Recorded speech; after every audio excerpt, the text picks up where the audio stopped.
আসসালামু আলাইকুম। এই গরুটার পায়ের খুরার সমস্যা। দীর্ঘদিন গরুটাকে অ্যান্টিবায়োটিক দ্বারা চিকিৎসা করা হয়েছে, কিন্তু অনেক কিছু যে ঔষধ দ্বারা নির্মূল করা যায় না, কিন্তু প্রাথমিক কিছু চিকিৎসার মাধ্যমেও অনেক গরুকে ভালো করা যায়। এই গরুটার পায়ের খুরা রোগের কারণে প্রচণ্ডভাবে খুরা ক্ষতিগ্রস্ত হয়েছে, কিন্তু খুরা না কেটে পায়ের তলায় খুরা উঁচু হয়ে পা ঠিকমতো ধাপ দিতে পারে না, কিন্তু গরুকে প্রচণ্ড অ্যান্টিবায়োটিক আর ব্যথানাশক ওষুধ প্রয়োগ করা হয়েছে।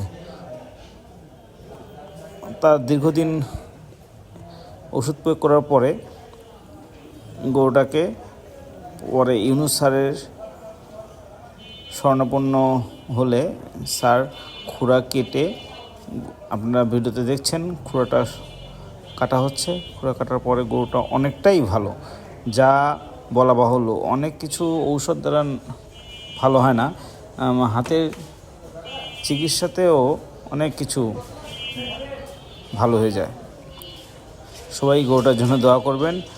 আল্লাহ স্যারকেও ভালো রাখুক। সবাই ভালো থাকবেন। আল্লাহ হাফেজ।